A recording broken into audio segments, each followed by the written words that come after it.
just sit there, bask in the euphoria.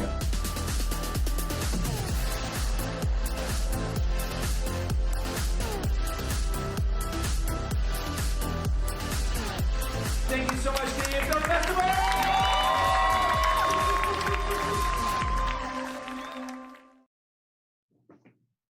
Hi, everyone. I'm Jen Pogue. I'm the industry series producer here at the CFF. I want to start today by saying that Canadian Film Fest stands in solidarity with our BIPOC friends and colleagues in our commitment to anti-racism. We promise to continue to do our part to ensure we lift up BIPOC voices both within our organization and in the stories that we spotlight. This has been a painful week. I know it has been for myself, where I've had to look at my own bias, privilege, and how systematic racism plays into all facets of our lives. I know this weighs heavy on all our panelists' minds as well. We hope ultimately the information the CFF provides in our industry series helps not only the Canadian filmmaker, but the BIPOC filmmaker, their projects, and those that seek the tools to succeed in our industry.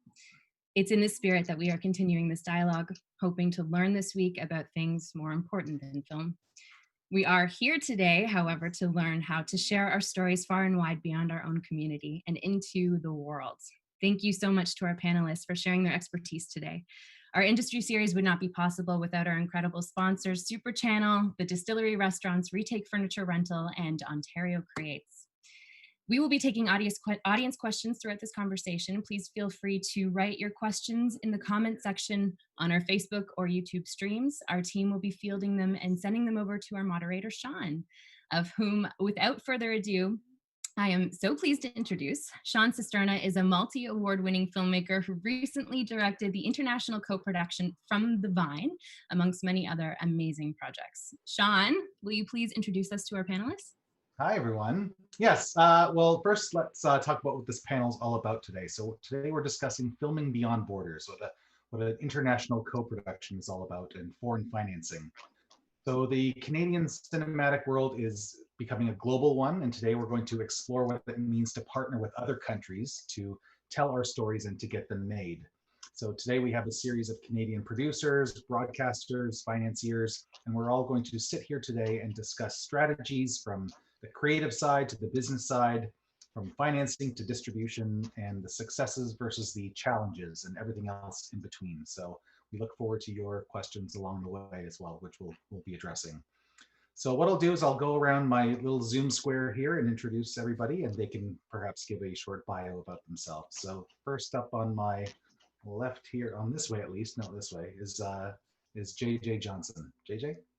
Hey everyone, I am a partner and executive producer at Sinking Ship Entertainment, which is a production company based in Toronto that specializes in youth and family programming. Nice. And to my, well, it's probably all different on everybody's stream. I'm just going to throw it to Natasha now. Natasha, tell us about yourself. Sure. Producer from Toronto. I've lived in Europe for off and on for the past 10 years, so I have quite a number of international co-productions in Italy, Germany, Norway, and Sweden. So this is definitely my world of things. Wonderful. Great. And Paul Scherzer is next. He's mixing from the Royal Theatre right now. Paul, tell us about yourself. Yeah, hi everybody. Paul Scherzer from Six Island Productions in Toronto. We do mainly feature films, but also TV. And the focus, like Natasha, is on international co-productions. And I'll tell you a bit more about some of the projects we're working on when we get into it. Awesome. Coming from a different perspective is Kathleen Meek from Chorus Entertainment. Kathleen, tell us about yourself. Oh, of course, on cue, my dog barks. I work for Chorus. I'm the manager of Drama Factual, so I work with independent producers like all of you and independent content creators, primarily on series in drama, comedy, and factual documentary. And I've worked on a lot of co-productions over the years, mostly in the 1 hour drama sphere. Most recently Vikings, which is an Irish Canadian co-production. So I'm representing the broadcaster's kind of point of view in a production. Wonderful. And finally, Dan Lyon from Telefilm Canada. Hello, I'm Dan, and I am the feature film executive for Telefilm Canada, in charge of Ontario and Nunavut. And my focus at Telefilm is lower budget features, which are features budgeted up to $2.5 million. And we do have actually two current lower budget CoPros in post. Oh, wow. Can you tell us about them as we get further into this call? And I'm curious to hear what they are at that level. That's great. Okay, so first of all, let's define what a co-production is. Is it simply two companies coming together to make something? Can anyone give us a definition of what a co-production is? I am going to just ask anyone to take that question. Paul, you look like you have something to say. Define a co-production. Always have something to say. Define a co-production is when, like you were pointing out, Sean, when two companies get together and pool their resources. So typically when we say co-production, we often refer to international co-productions. But right now I'm here, as you mentioned, at the Royal mixing an interprovincial co-production, which, for those of you who don't know, has similar kind of rules and guidelines. You have to follow a certain set of rules, and you have to meet certain spend requirements and certain creative requirements. But basically, like you said, Sean, it's the companies getting together, two producers who get together and are pooling resources, typically from different areas. And often when we say that, we say it's international co-productions, right? May I just interject that sometimes there are more than two partners? Yes. Dan's always ready to complicate things. Yeah, absolutely. This is blowing my mind. So why would a producer even want to consider a co-production? Isn't raising money in Canada challenging enough? So what are the benefits to doing something like this? Dan? So there are a lot of benefits. I mean, in the world of telefilm, we're largely thinking of either interprovincial co-productions or international treaty co-productions. And Canada has between 55 and 60 treaties with other countries around the world. The main benefit is that you get national treatment in both Canada and the other treaty country. So that means that to the extent there's benefits, if there's tax credits, if there's government equity, there may be content regulations and broadcasting. So any rules and regulations that are applicable for national companies are applicable to that project because you've adhered to the rules of the treaty. So automatically now you've opened yourself up to additional sources of financing. You have an additional talent base, not only the cast, but maybe a director, maybe a producing partner. For sure, you're going to have a producing partner, maybe a DOP that you have your eye on, maybe some underlying material. You're going to have access to locations in the other country. You're going to have access to a person in that other country who knows the union rules and knows the crews and can really help you on the ground and can, most importantly, access financing in that other country. Mm-hmm. And Paul, do you want to chime in on that as well? Yeah, I mean, Dan's always glass half full guy, right? So he's listing all the pros, and then with the pros come cons. So we could, I don't know if it's now as a juncture to throw in some of the challenges, or if you want to save that, we can start off really rosy and then head into the challenges. All right, sounds good, Sean. Co-productions first. Okay. Okay. So what about films?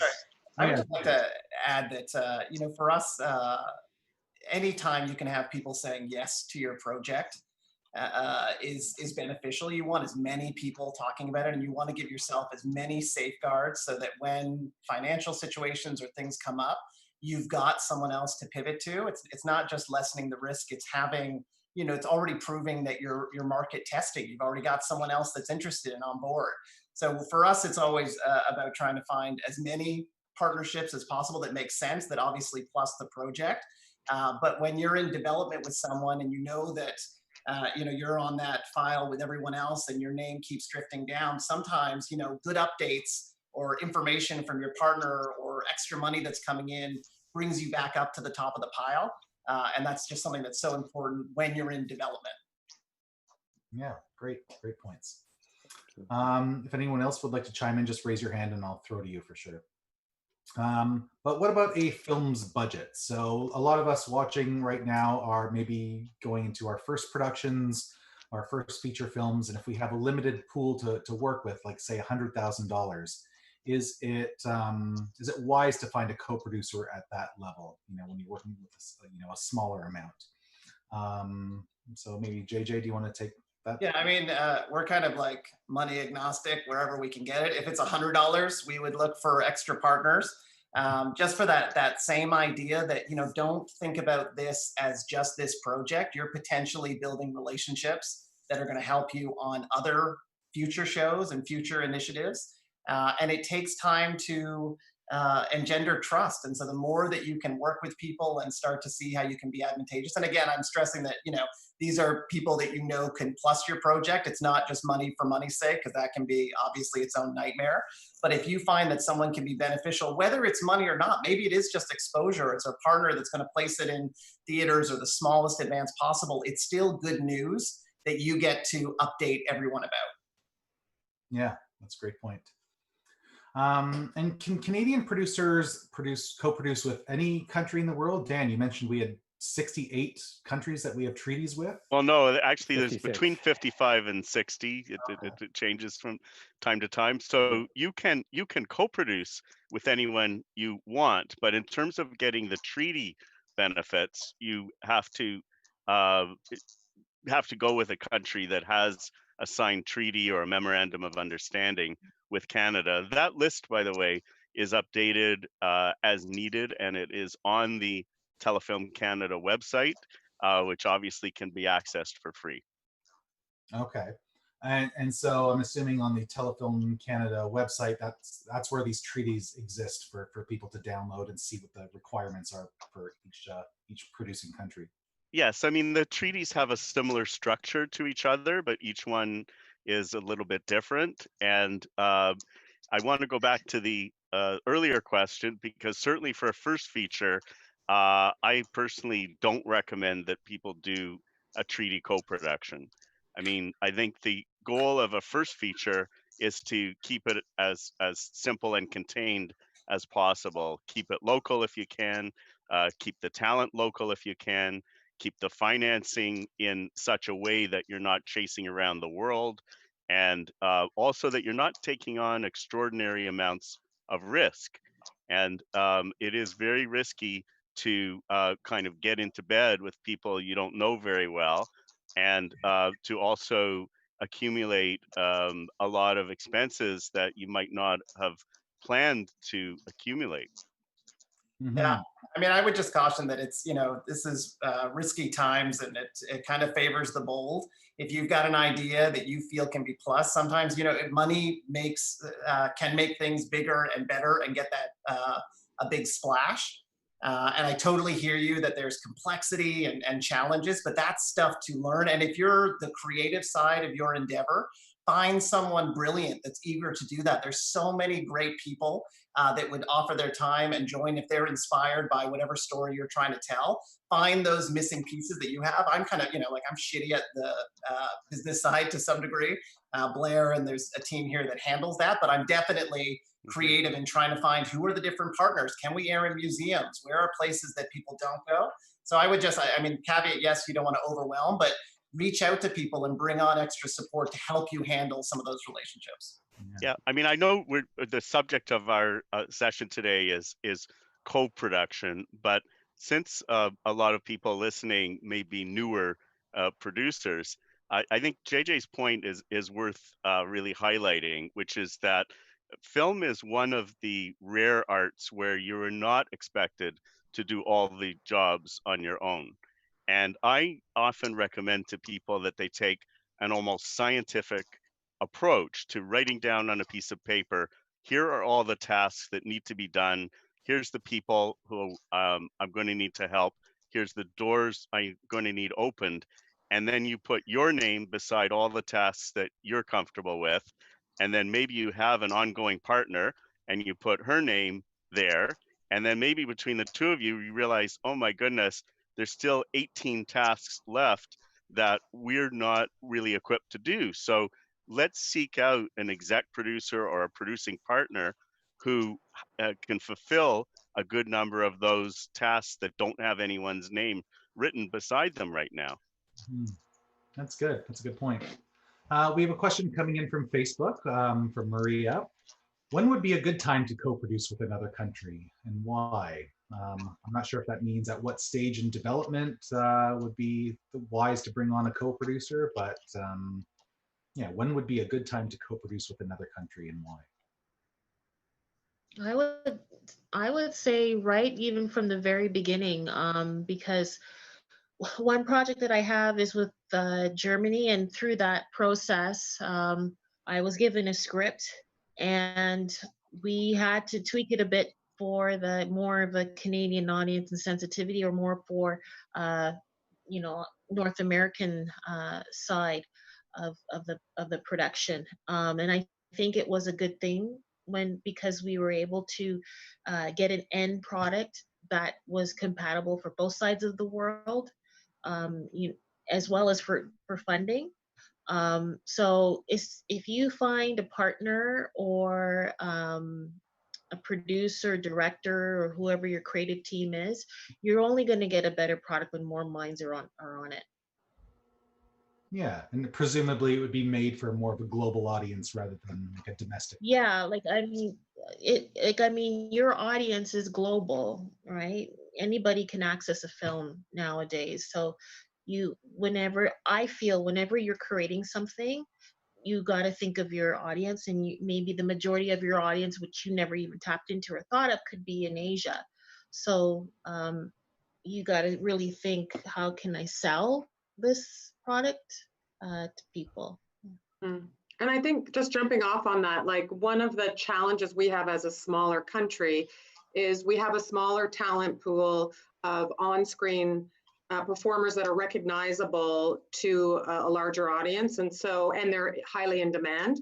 And yet you have this chicken and the egg thing of raising financing and packaging your show, where you need somebody that's recognizable to help market your show.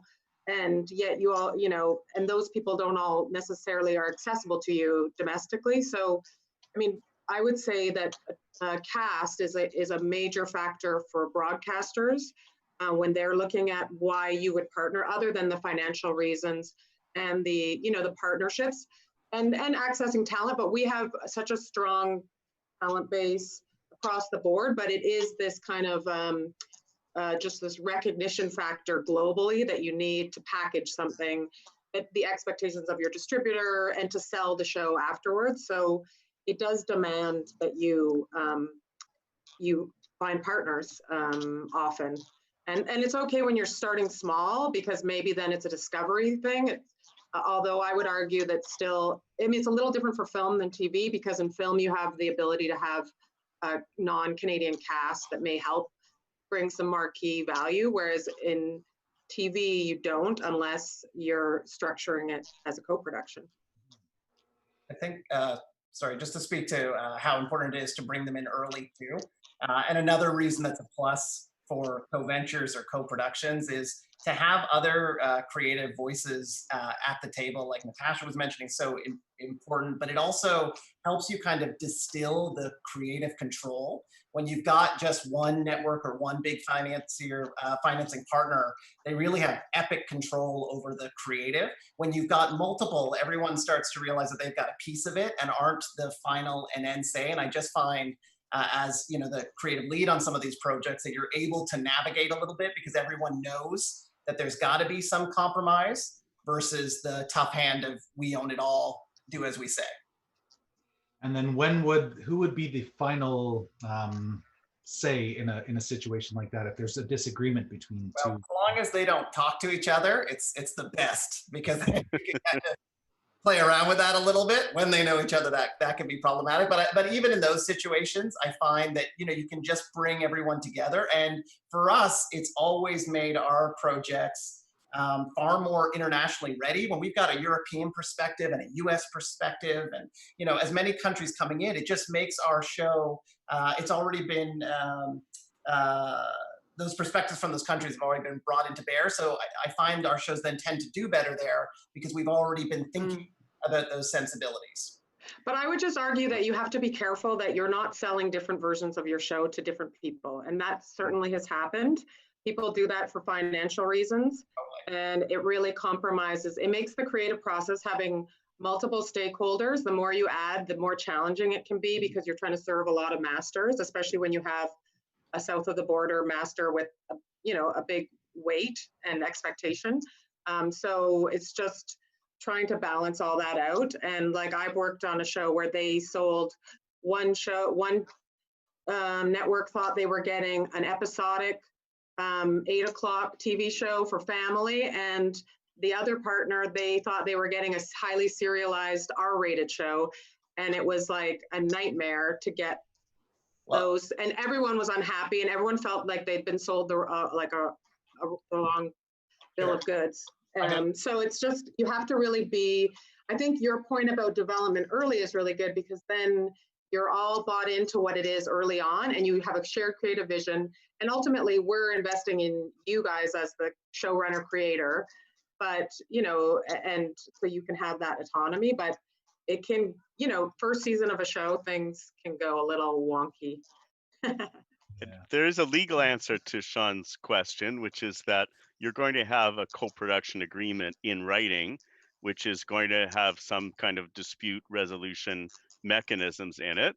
Hopefully, you're not going to have to rely on the contract, because once it gets to that point, in some ways, it's already, the ship has left the dock, and you're in trouble.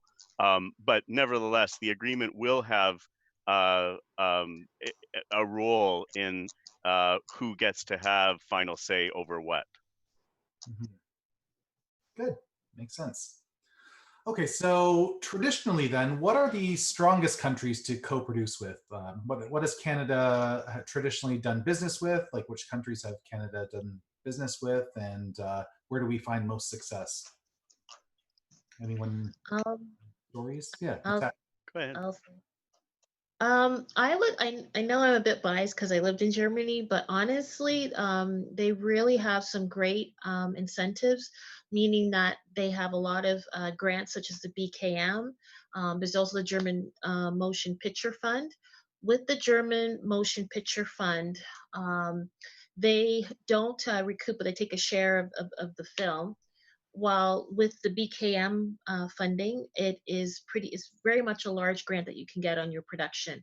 The only thing is, it's like they will disperse it in increments. So 40% when you go into production, 40% when you have your first cut, and then the final 20% once you show that you've employed people and you've been audited, and then disperse the final 20. Now, if anybody wants more information on co-producing with Germany, you can definitely go to the ffa.de, or just email me and I can send you some guidelines. But the fact that it eases the pressure from your recruitment structure, as well as once you have one form of German funding, you can then also access funding with a European fund, such as Euroimage or Creative Europe. So, and then Canada is also part of that scheme of Euroimages. So I personally think it works very well together. It's very cohesive structure. Okay. If you are interested in going on the Telefilm Canada website, we actually list all of the treaty co-pros for the last 7 years, and that is updated annually. So you can see who the Canadian partner was. You can also see the country that Canada co-produced with. So, and then there's always a summary. So you can see, for example, that the UK and France and Germany tend to be very popular co-producing countries. And then you may be surprised that some smaller or unexpected countries that Canadians have found a way to successfully work with. So whether it's, Cuba, or most recently Malta, and other territories that provide unusual talent bases and unusual locations, and possibly a very simpatico co-producing partner. And I want to interject too, because even right now I have a show that I'm putting together, and I would love to shoot some of it in Jamaica, but they don't have the tax credit system or a treaty with Canada. So how I've been navigating that is you can team up with the UK producer, and then everything would be done through the UK producer, and it just works very well because the UK and Jamaica have a co-production treaty. So you may need to bring in, as Dan mentioned, a third partner to get the project going. Oh, that's interesting. So countries have to be, they have to align with each other. So it's not like they can just announce that we're a co-production country, we're open for business. They have to have specific treaties with the co-producing country. Okay. Yeah. Interesting. I would, Okay. if I was an emerging producer, like to Dan's point, if you've got a list of who we've produced with and another list of the countries that we can do treaty co-productions, I'd be going through and seeing who we haven't worked with that often. All of these countries are invested and interested in showing that these relationships can work.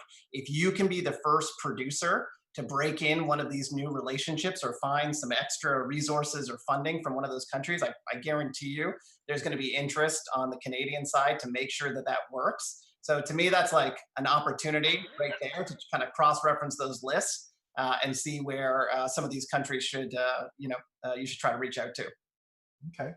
So we have a question on Facebook here. Maybe Kathleen can answer this one. In your opinion, are co-productions more appealing to broadcasters? Not necessarily. I mean, it just depends on the creative, truthfully. The majority is that most series are financed with a portion of it outside of Canada, whether that's a distributor putting up that money, whether that's a US broadcaster, so it does become sort of a co-production or co-venture, or whether it's if it's a bigger budget show, then there is a necessity for you to have a partner. I would say on the 1 hour drama side, for example, almost all of the shows made, a large number of them are structured in some way with a partner from outside of Canada. And whereas half-hour comedies are a little more, you can tend to do them domestically, but it really depends. I mean, we see a value, like right now we have a show that we're developing with a Canadian producer and a UK producer, and it's been an amazing partnership. It was actually the UK producer who had the Canadian director that came to us, and then we teamed the Canadian producer. So, but it's a show that needs scope. So, and it doesn't, so it needs, it's not something you could just do in Canada alone. So it's really driven by the creative. Yeah, wonderful. And are there any countries that we have treaties with that we haven't done co-productions with? Dan, you might know the stats around that? Actually, the stats you could determine from the website. I don't have that info on the top of my head, but I would say the answer is yes. And some, some treaties are relatively new, and it sometimes takes a while to get going. So India is one of the most recent film treaties, and there are some other recent treaties. Mm-hmm. Yeah, I've heard. Sean, sorry to interrupt. I just add to that, and what JJ was saying as well before, is to look to some of the treaties, the new treaties that were just renegotiated or newly negotiated, because the Department of Canadian Heritage that actually negotiates these treaties on our behalf is looking to make them more flexible. So just the basic terms have been, it's typically around 20%, right? For minimum participation, it's an 80-20 for a bilateral or two-way co-production, but 20% is typically the minimum. And now the new treaties, they're looking at 15% participation, and these would be New Zealand, Ireland, and I think Belgium too, if I'm not mistaken. But they also come with a built-in flexibility in terms of above the line key creative, which is stymied some of our more complex and bigger budget international co-productions. And people in the past have looked for loopholes. If you watch Cronenberg's Map to the Stars, there's an American writer on that, and the only way they could push that through was to go through Germany, where there was no real German money on it. But the interesting thing is all the new treaties are acting more like the European treaties, which are very flexible. They work very well together. And so to JJ's point and to Dan's point, I would say, look to some of those new treaties, look to New Zealand, look to Ireland, look to Belgium, and they are far more flexible and they might be more appropriate. But just wanted to make one key point back to the question of why co-produce. I always think it should be organic. You know, like you're not trying to shoot a movie in, let's say, Nova Scotia, that's got to be set in Nova Scotia, but we're going to shoot it in Spain because they got a good tax credit. Like, that doesn't make any sense, right? So there's inherent costs that are involved in doing a co-production. And so it really has to make sense. And ideally, it's going to make organic sense from the story perspective too. All those things that we've all listed, the locations, the talent, those need to be somehow, like there needs to be some value add for the co-production. In the old days, I don't know if you guys remember this, but that term Euro pudding. So when the Europeans were producing together and all these, before the European Union really solidified, and they set up all these wonderful funds that work very well, like the Media Fund and Eurimage that Natasha was talking about.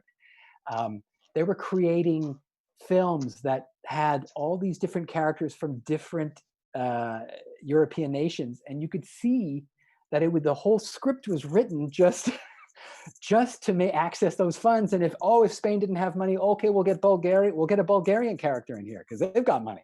You know, so this is the thing to be careful of. We don't want to create a Euro pudding in Canada. But if you're lucky enough to have a natural CoPro, that's a beautiful thing. So Yeah. I'll use an example, which is not a real example, but let's say there's a Crocodile Dundee story, but it's a Canadian woman falls in love with an Australian man. She has all these adventures in Australia, and then they go back to Canada to, meet her family and have some more adventures in Canada. Well, that's a natural Canada-Australia CoPro. And how great would that be? You get an Australian lead actor and a Canadian lead actress, and you use locations in both countries. You get the tax benefits and the equity benefits in both countries. That's a beautiful thing. I mean, Book of Negroes shot in Africa, and that was a Canada-South Africa CoPro. So again, a natural CoPro. Nice. Okay, we have a question on Facebook. It says, for Sean, that's me. Can you elaborate on your experience with Italian co-productions in regards to support crew? If anyone else can speak to working with Italy specifically, I'd love to hear about it. That's from Natty Zavitz. Hi, Natty. Thank you for watching. So I did a film called From the Vine in Italy. It was a Canada-Italy co-production. Specifically, we financed it through private equity and Ontario Creates on the Canadian side. And then in Italy, we accessed some money from a regional government there, the Lucana Film Commission, it's called, in this region called Basilicata. So we were able to trigger the co-production that way and pool our resources together. And that was a natural fit as well. It was a story written by an Italian Canadian that took place at the beginning in Canada, and the character moved to Italy to start a vineyard. And we shot in rolling Italian vistas with Italian wine, but with a Canadian cast and crew for the most part. So we felt that was a really organic way of putting of working out in the co-production sphere. And it was a mix of Italian labor and Canadian labor. So we had our DOP from Canada, but our production designer from Italy, and our producer from Italy. We had second and third lead actors from Italy, but a US lead actor, Joe Pantoliano, and then Canadian actors as well. So it was a real mix of Italian and Canadian labor that synthesized into something that we're really pleased with. And that film will come out next month, and into August. We're going to announce our Canadian and US partners and international partners very soon. So yeah, we'll hear more about that later. So thank you for asking, Natty. Anyone else work with Italy? I know Natasha has a project in development with Italy. Yes. It has been quite a minefield. Just we for that particular project, we just got approved as a Canadian-Italian co-production in Italy, and now I'm putting together the Canadian side. And I would say with that particular production, we pretty much are financed. Now we just now have to get the Canadians on board, and I do have a Canadian distribution interest. So the final piece of the puzzle is getting organizations like Telefilm Ontario Creates to also be a part of the project. The great news is I do have a good leading Canadian actress attached, so that will help raise the profile of that particular project. Wonderful. So unfortunately, one of my horror stories does involve Italy, but it's ancient history. And it was when I was working at Astral, and we were acting as exec producers, and we were well into a shoot and discovered that the Italian producer was not coming up with any money, had not managed to successfully get any money from the regional governmental authority, and it was a disaster. And my boss, who was Harold Greenberg, by the way, that's a real person, not just the name of a fund. Harold told me to shut it down, and it's the only production that I've ever been involved in, aside from a COVID-related production, that was shut down in the middle of production. Yeah. Mm. It happens. Okay. Okay. So everybody, a few people have mentioned Euromage in the panel so far. Can you tell us what Euromage is for those who may not be familiar with it? I can take that if you want. So Euromage is a group of 38 countries, I believe, and Canada is the most recent. It's mostly European based, as you might expect, but Canada is a new member, and it's a top-up fund for official treaty co-productions. And there's a number of requirements. You have to go in with a certain amount of financing already locked in. I believe it's at least a 50% minimum. And in terms of where Euromage gets its money, I would use the analogy of a poker game, which is everyone throws money into a pot. And if you're very lucky, at the end of the day, you come back with more money than you put in.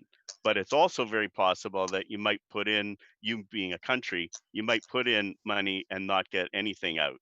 So both, or somewhere in the middle, maybe you get approximately the same amount of money as you came with. But it's a juried process with people from all of the member countries appointing experts to read either all of the scripts, or depending on the volume, at least a good portfolio of the scripts. We have actually 2 employees of Telefilm Canada who are the Canadian Euromage reps, and they do a tremendous amount of work in terms of triage, because you're not allowed to vote on your own projects, or your own country's projects, I should say. So you're weighing in on other projects, and then other people are weighing in on your projects. And I understand it's a very healthy and lively discussion that happens. If you are fortunate enough to get financing, it's very generous. It's up to 500,000 euros, or I believe 17% of the budget. So it's very meaningful as top-up financing should you be successful. Mm-hmm.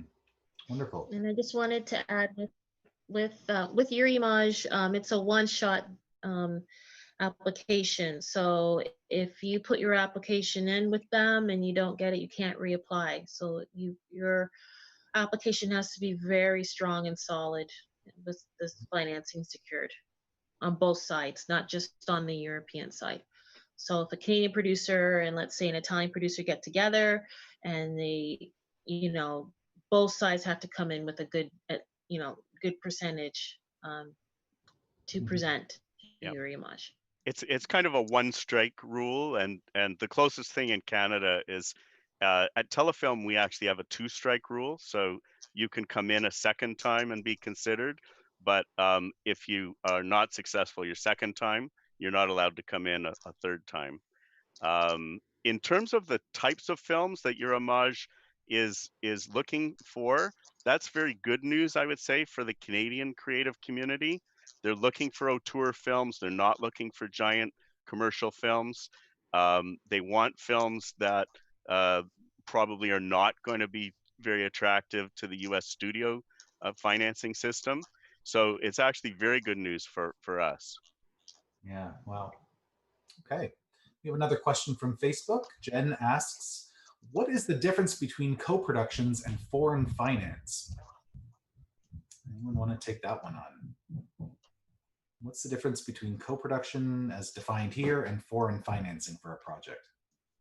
Well, I mean, I can just say far less regulations and stipulations and contractual challenges.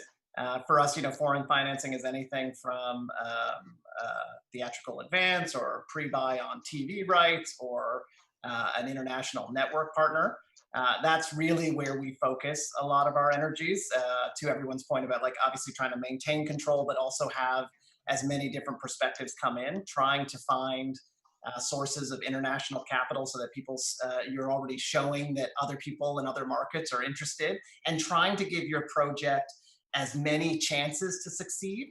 I'm not a fan of a Canada-only strategy to start, or a start small. Why not get launch in 10, 12 places so that maybe you have a success story in Europe or Australia or somewhere else. And if it's a little lackluster in Canada, it doesn't matter as much because you're able to pivot and point to other places. And I would just say on that end, in terms of foreign financing, there's never been as many trillion-dollar companies getting into streaming services and are looking for ways to differentiate themselves from each other. So the appetite for risky storytelling or innovative, authentic storytelling is there. They're desperate to hear those voices, and I would be going after anyone with a plus beside their name.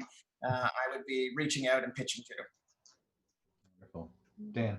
So on that note, there's no treaty between Canada and the United States, but there is lots of American financing in Canadian productions. So that's really good news. So the nature of the American financing might be private, it might be a broadcaster, it might be a large digital company. It could be an American-based sales agent who is buying international rights. And the possibilities are really endless. So those projects, for the most part, are not organized as co-productions. However, the buyer or the person putting in the money will have normal approvals. So obviously, they have something to say about the script and something to say about who's directing and something to say about the cast. But what they're not is they're not on set. They don't control the bank account. They're not directing all facets of the production. They have to maintain an arm's length relationship. Sure. And just the caveat is that obviously their creative control is matched by how much money they're putting in.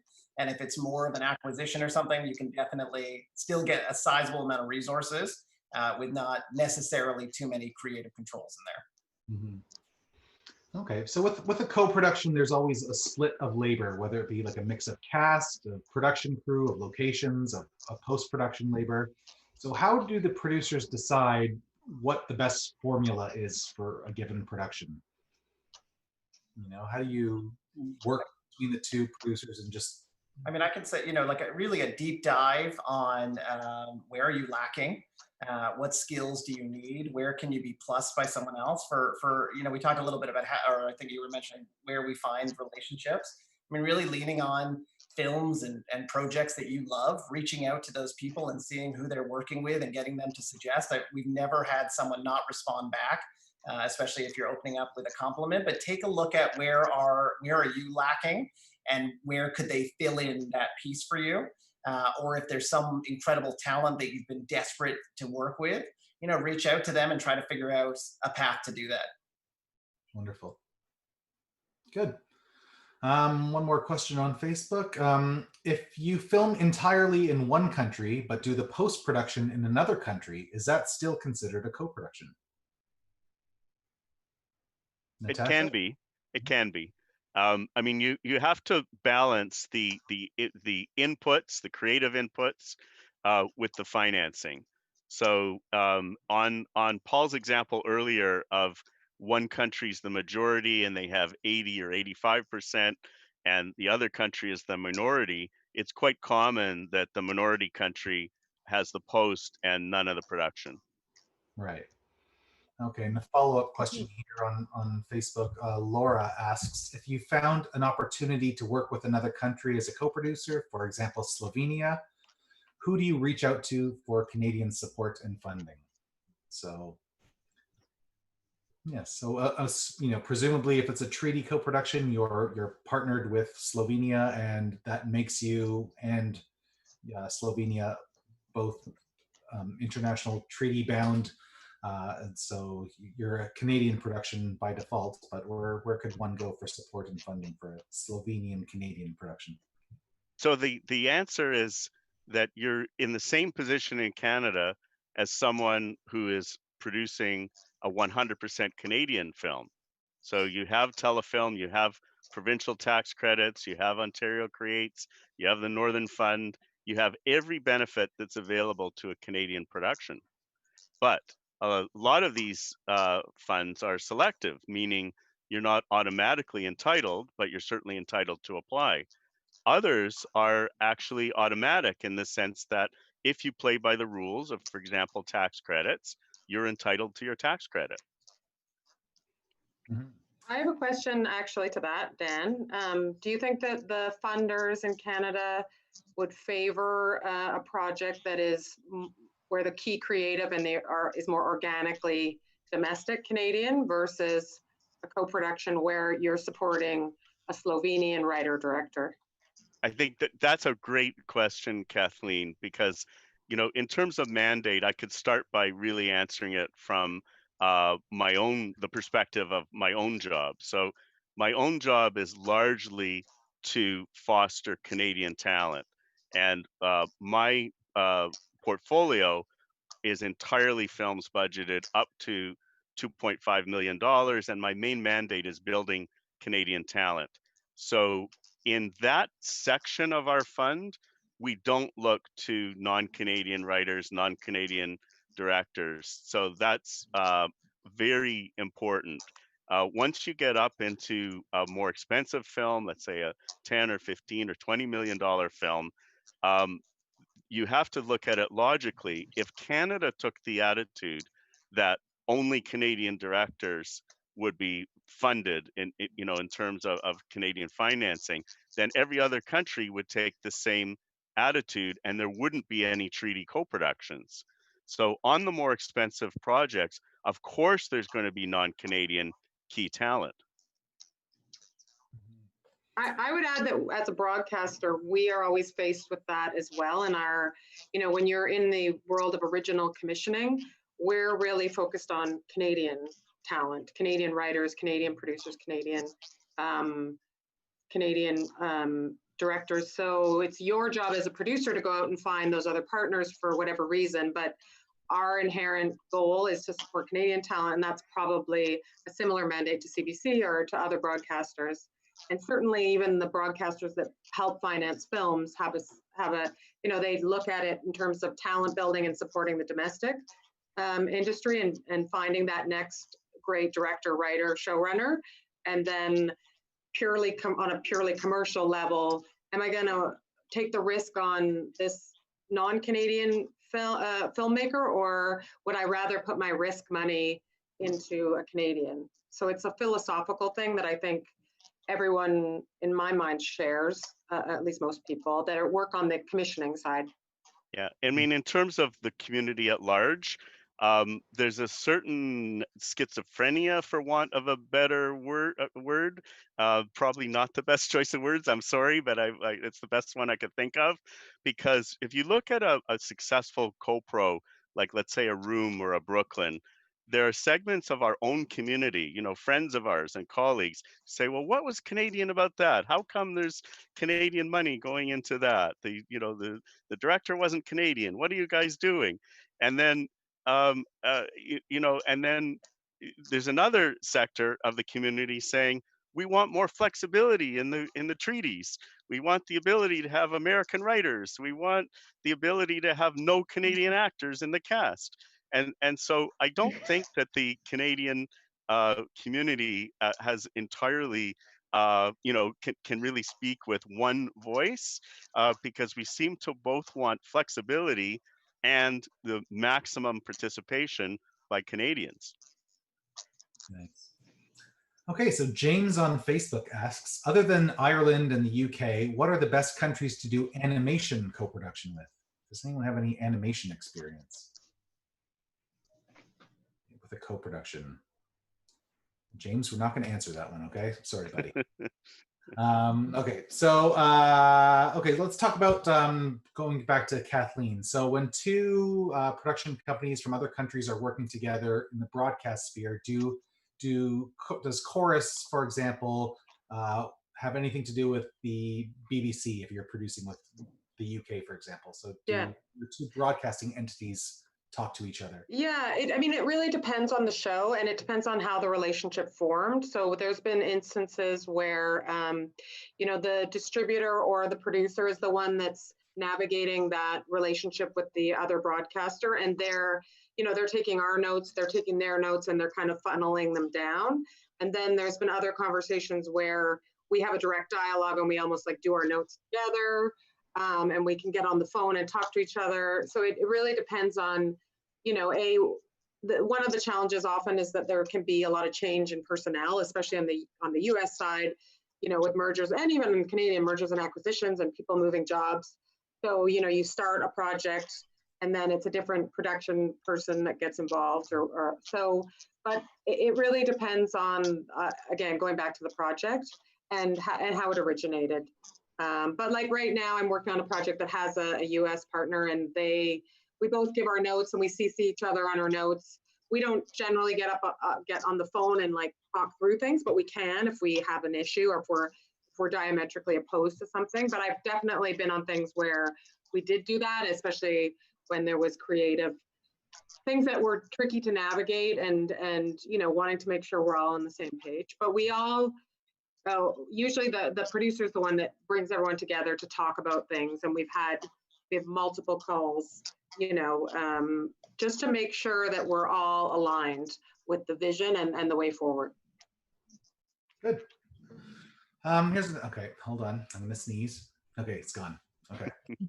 Okay, so here's a question for that's coming in on the chat here. Are there restrictions? This is from Haley. Are there restrictions when working with non-English or French countries, even when Canada is a major contributor? So it's a language-based question. Like presumably, would Canada come in on a solely, I don't know, Italian project, for example, that didn't have any English dialogue in it necessarily? I think that's more a question of where would you obtain the Canadian portion of your financing on a project like that. I think it's not so much a question of could that be certified as does it make any sense, because where are you going to get your Canadian financing? Would you be able to find a broadcaster? Would Telefilm come in? No. Would Ontario Creates come in? I don't think so. So you would have a practical problem. Yeah. But and I think it's been changed, but I remember a case, and Dan will know this film, where the script was in English, but then for authenticity, the one about the, where they were, oh my God. In Darkness. In Darkness, yes. Was do you remember Poland. that case? Yes, it was Polish, but they were in Yiddish. Yes, It's right? Holland, yeah. And there was an issue because of the certification, and then I think it was resolved. But that was one for creative reasons. It was always a Canadian project, but for creative reasons, it made sense for it to be in Yiddish. I believe it was in Yiddish, not in English or Polish with subtitles or whatever. Yeah. So kind of beyond the question of CoPro, even in terms of a domestic Canadian co-production, we have people here from all over the world, or whose parents or grandparents came from all over the world.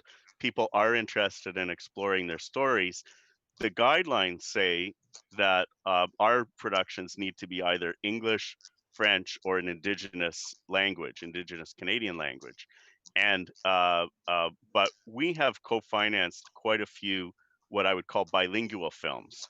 So an example would be Natasha, where the family are Russian immigrants in North York. And of course, they're going to speak Russian at home, but when they go to work or they go to school in the wider community, they're going to speak English. So we're finding every year there's a few productions like that, and we're happy to find a way through. That's driven by the creatives. So there's no specific percentage of English that's required, but that is a conversation that we need to have up front so that we're not blindsided and find that something is 99% in another language, and that would present a problem. Paul. And there's also Go ahead, Natasha. Go ahead. Oh, I was about to say, there's also, I don't know if you're aware, there's the diverse language funding that's available through the CMF, depending on what project you're creating. And if you have a broadcaster attached, you know, there is that funding available for, specifically for foreign language projects. And in the case of my Italian CoPro, I'm coming in as the, we're doing most of the posts in Canada, and it's 25%. So everything is shot in Italy, but all post and some of our cast and crew will be Canadian. So it kind of worked out that way. What language is it in, Natasha? Italian. It's in Italian. So Dan, I thought that there was the rule that it has to be 50% plus French or English or Indigenous language. That's been spewed at me a number of times. But I also wanted to, you can answer that in a sec. There have been examples of, you know, a producer friend of mine made a film with Norway that is all in Norwegian. And he was able to access Ontario Creates, which was then OMDC. He got, and he was just doing post, and it was in Norwegian. It is an exception. It doesn't happen that often, as Dan points out, but sort of like, you know, JJ's Go Spirit, I would echo, I would say, like, you know, why not? Like, if you are passionate about that project as this producer was, he was able to get it through and convince Ontario Creates that this is a worthy project, and they invested in the post-production on that film, and he released it theatrically here, so kind of a success. Yeah, I saw that film and I liked it a lot. It was a really contained thriller that I really enjoyed. I mean, the competition for funding, just bringing it back to, you know, what I do, the competition is truly ferocious. Mm-hmm. So my best advice to creators and producers is not to impose too many barriers on yourselves. So the more complicated you make it, the tougher the ride's going to be. And there is no 50% rule. No, we go by common sense. Good to know. Okay, so let's step back a little bit. You have a co-production project. Where do you go to find your partners other than, you know, searching online? Are there specific places one can go if you have a project that you want to do shoot with another country with? Where would you go to find this partner? In my case, I love going to the Baranali because they specifically have a co-production market. And what I do is I just send out an email blast to all European producers, and they email me, and I look at their slate, I look at their credits, what they're presenting, who the team is on their side, and that's how I've been getting a lot of my projects, just by attending things like the Baranali, Cannes. Those are the two main ones for me. So it's a market, yeah. You'll go to a Market, yeah. travel to Market. markets. Yeah. And in this time when we're all restricted by travel, are there other options that producers can partner up with another country? There's also strategic partners, and that's out in Halifax is a great kind of way to meet.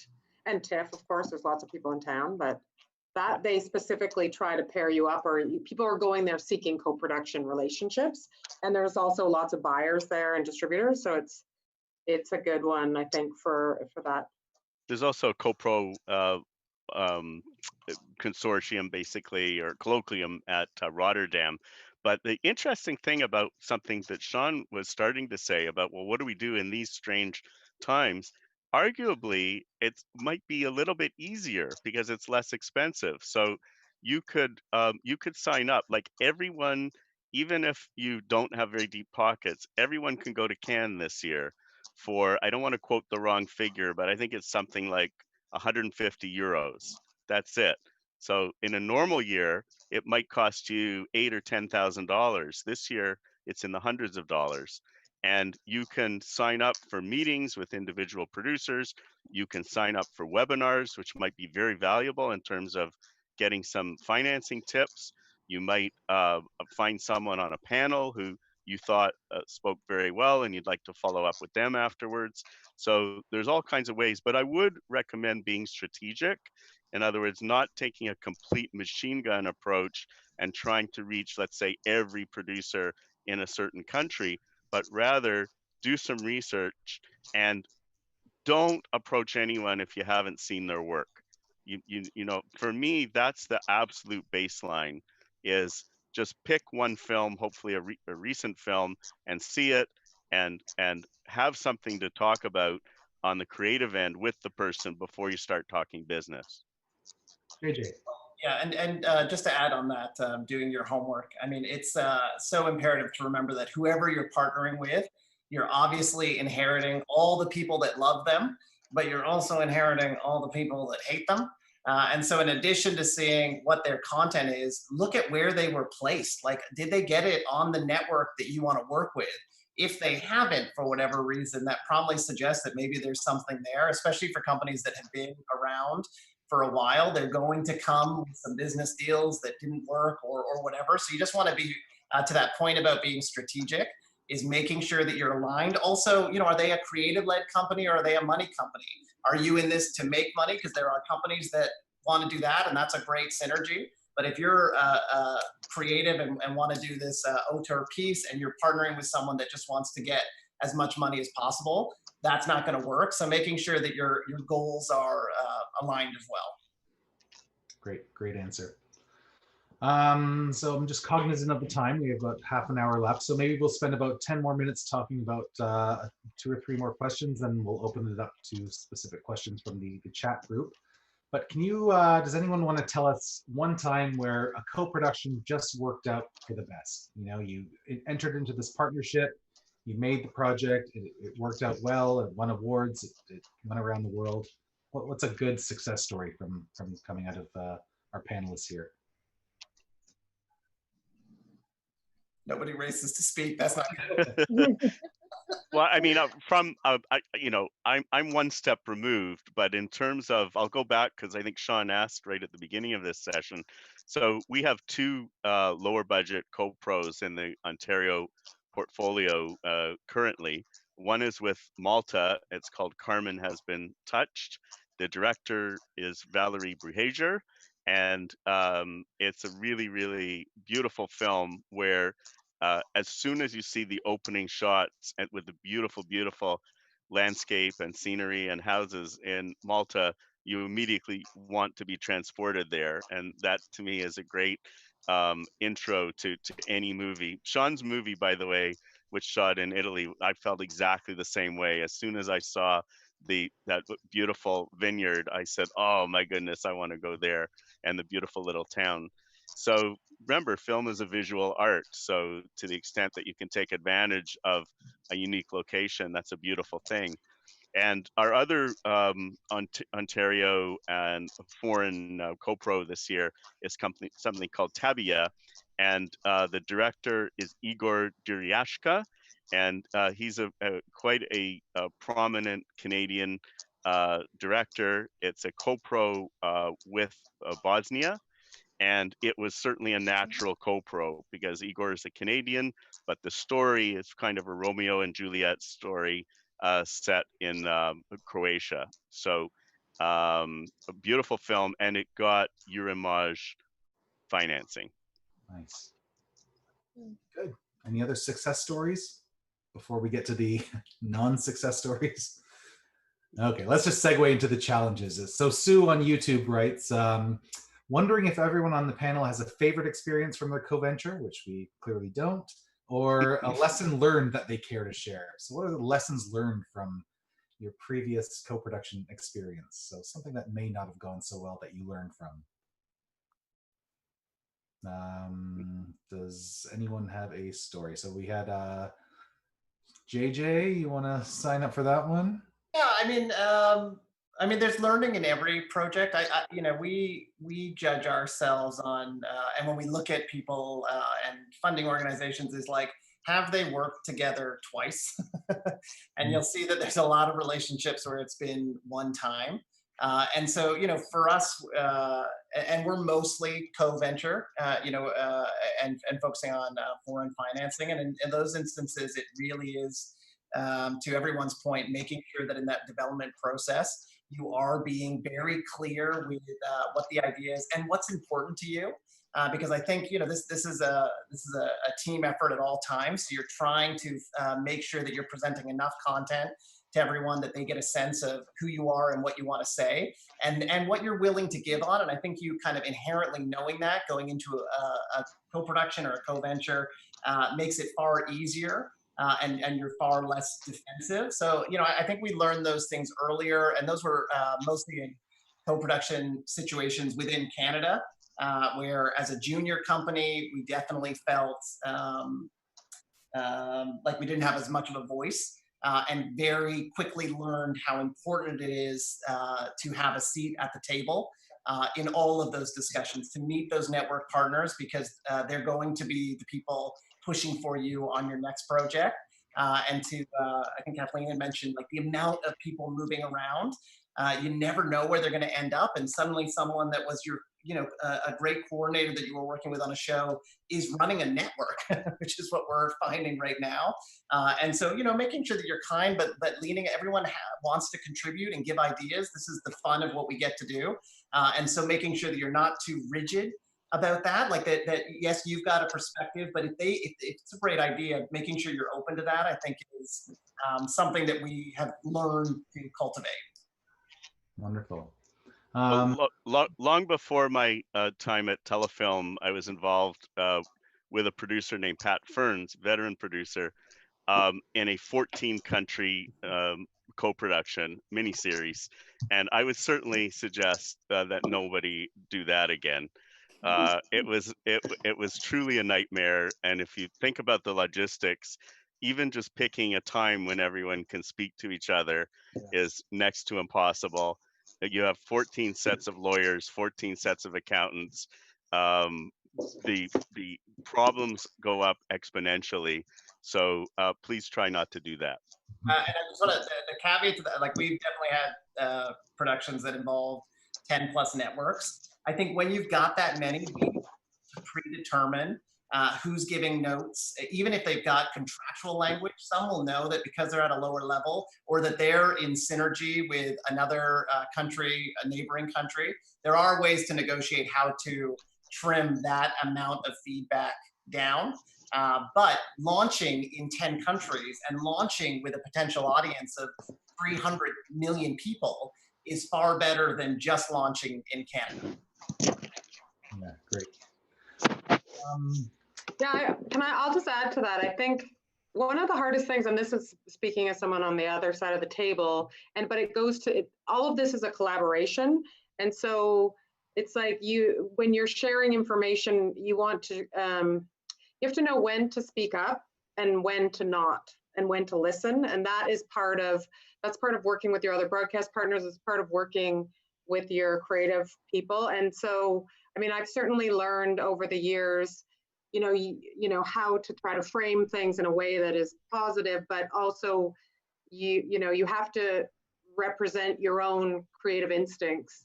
And that's just a tricky balance, but because we're all used to collaboration, but when you're working with other people who have a financial stake, they do feel like they have a lot of ownership over what their point of view is. And so it's just like, it's trying to navigate that. It's trying to listen to that and adjust to that, but maybe not listen to all of it. That's just part of, working with lots of stakeholders. And I mean, it's just part of the job. And if you want to be good at co-production, you got to really be willing to take all that collaboration, but still go through and find your core vision and stick with it and find the best path through it. Great advice, Kathleen. And Paul, do you have any horror stories without naming names? Well, I have, I guess, what you could call a sort of success story and a horror story all rolled into one. It was a German co-production, and it was like Natasha is pointing out, they're actually really easy to work with and have great funds, and they're sort of similar in respect to sort of how they approach things, like Canadians, I think. So what we had was a situation where we had a medium-sized TV company that liked to do feature films, the odd feature film, right, just to get some red carpet in, but they were making a lot of money on TV. And they were sort of aligned with this much, much larger group that, many of us have probably heard of. It's RTL Fremantle. And what happened was we were 3 weeks into prep on a feature, and this is a long time ago, 2013. And the medium-sized TV company in Germany, my co-producers, were bought out by the bigger company. And so what happened was they decided 2 weeks before first day of principal photography, they decided, these Canadian tax credit things, I don't like the look of that, and they were a bank, they had so much money, right? They probably have more money than a lot of our banks have, RTL in particular. And so they were like, I don't like the risky nature of the Canadian tax credits, even though for everybody listening, they're all AAA rated. I mean, there's no problem with banks here and most banks around the world, but these guys who are interim financing are both sides. Something I recommend you don't do. It's like interim finance your own side, even if it costs more, because this is what happened was 2 weeks before principal, they basically kind of called us on it. And I was going to have to, this was a $4 million shoot, and I was going to have to raise whatever the tax credits were, like $500,000 or something, in 2 weeks. And as everybody knows who's like dealt with the banks, it's kind of 4 weeks to get your side, at least, the interim financing to cover your tax credits, your Canadian tax credits. So we had to shut down. We shut down for an entire year. Now, this is not to say anything about my actual producing partners. These guys who were working for the smaller company that then got bought up by the big company, they're as good as gold. They're really good friends of mine. The film went on to Berlinale. It was awesome. It played for 20 weeks in the theaters in Germany. And I still love those guys. It had nothing to do with them. It was the structure of the company they were working for at the time. They've since left that company, and now they have their own company, which had a competition film in Berlin this year.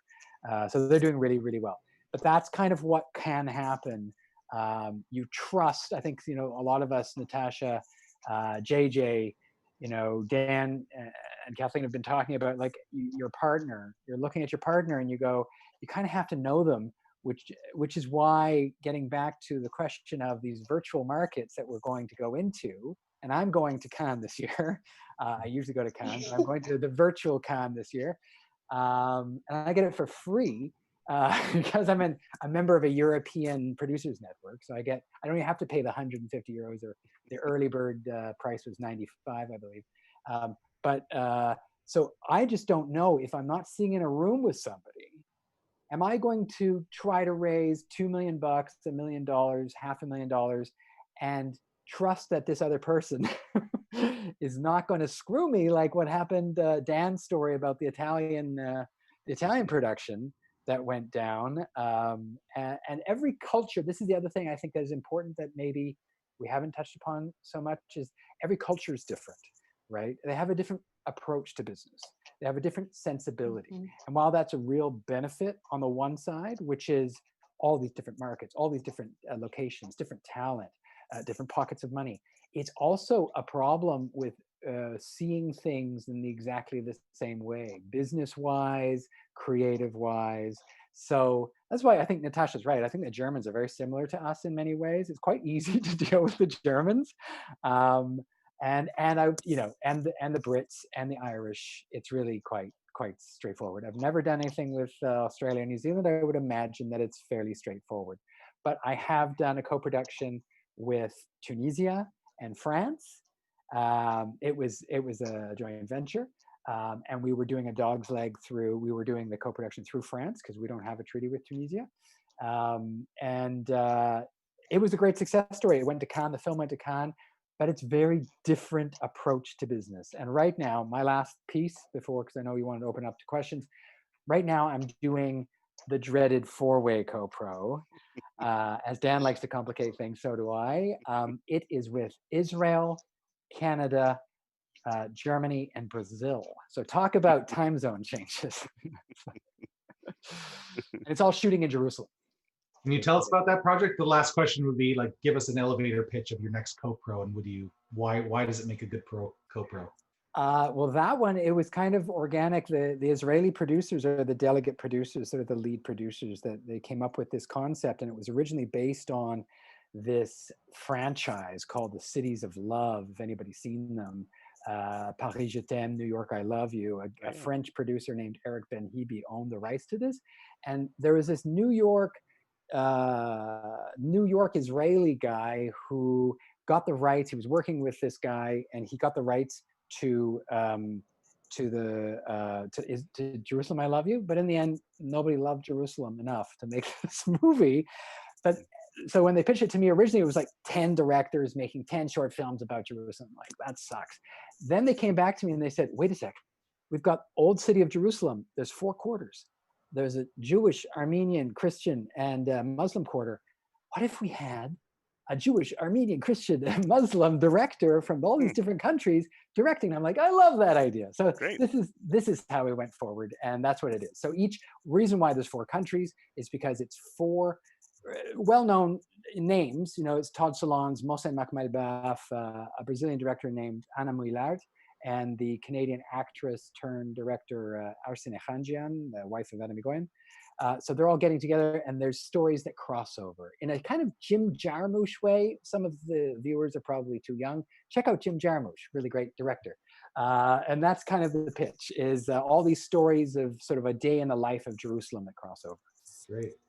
Kathleen, on your side, are you working on a co-production at the moment?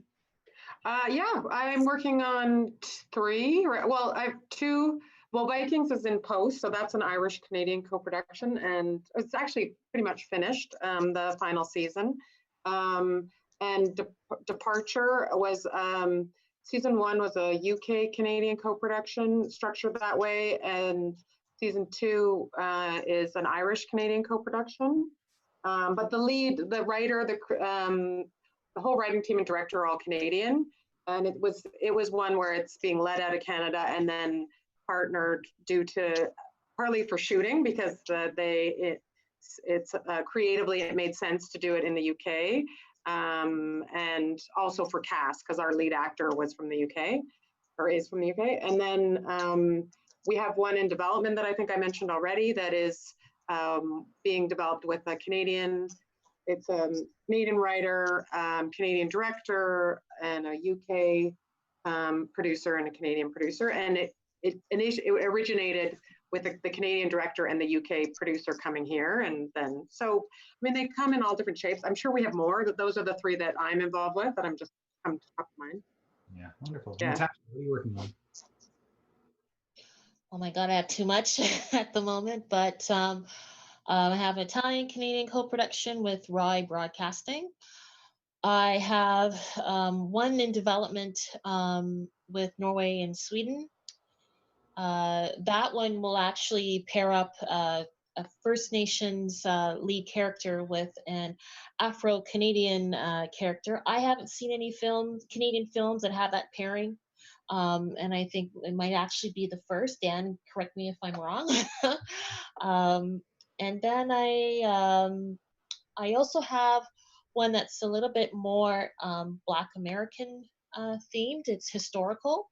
And that would also be a German CoPro. And I have a TV series that I'm putting together with Ireland and England, possibly with Colombia, just because of location. So that's my slate. Wonderful.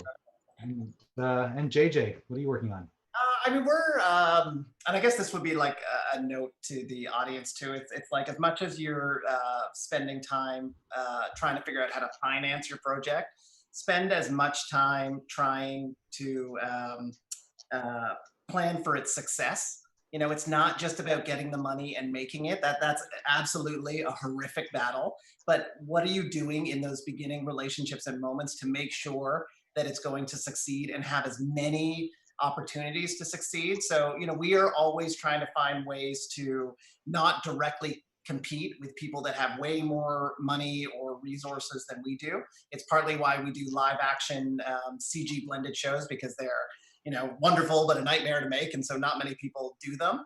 But one of the strategies that we just did on the Dino Dana feature was to place it in museums and planetariums. And because in those venues, they tend to have had documentary and not narrative storytelling, they were so eager, because they've got their own challenges, for something fresh and new. And so I think at this point, we've already lined up something like 75 to 80 museums and planetariums around the world. And this is not just for like a 2-week period. This is for like 6 months, which then allows us to use our interactive team and pitch interactive games and experiences and use the full weight of the company. So we're looking at opportunities that allow us to do that. Not necessarily, and though we had a theatrical strategy, that movie was meant to launch on like the 3rd week of March when everything shut down. So that was like crushing. But even in that token, like, yes, we lost our theatrical window, but we've already lined up and can pivot and can still have the success of these places that are going to be pushing it and promoting it and getting audiences that we wouldn't necessarily have got. So our next project, which is this same kind of hybrid streamer and theatrical museum venture, is a project that I'm really excited about with Jane Goodall. That's called Jane, that we're just putting the final pieces to. So hoping to kind of employ a similar strategy to get as many people seeing it as possible. Awesome. Great. Very inspiring, guys. I've learned a lot over this past hour and a half or so. So I think we've run through all our chat questions here. So I guess if there's no other final words that anyone would like to chime in on, Jen, do you want to come back and segue us out of here? Sure do. Thanks, Sean. Thank you, everybody. I'm like in awe of everything you just said and all the information you just shared, and your projects they sound incredible. It's going to be a good ride ahead. Thanks everyone for joining us today. We have our final industry panel tomorrow on post-production and workflow with a couple of industry profesh from there. And please make sure you tune in tonight to Super Channel for our films that we will be playing tonight. We have the short film Chubby and the feature film Hazy Little Thing on Super Channel starting at 9 p.m. So thank you so much. Thank you, everybody. Have a great day. Thanks so much, you guys. Bye. Hello, my name is Wendy Potonsky, and I'm the managing partner and owner of Retake Furniture Rentals. Retake is once again a proud supporter of the Canadian Film Festival and is working to contribute to the Canadian film and TV industry by making it an easy and sustainable place to do business. Retake understands the importance of set design and the dynamic nature of the film and TV industry, which is why we created a company to specifically support Canadian filmmakers. Retake provides sustainable short and long-term furniture rental options to meet production schedules and product needs. Our in-house upholstery services can tailor our product to meet your set design requirements and match your color schemes. We use sustainable approaches to minimize product going to landfill when you no longer need the furniture on your set. Retake can also assist you in setting up your office with sustainable alternatives to keep your team working safely as we all head back to work during this unprecedented time. Our goal is to help you create memorable sets. Stay safe, everyone, and enjoy the films and shorts at this year's Canadian Film Festival.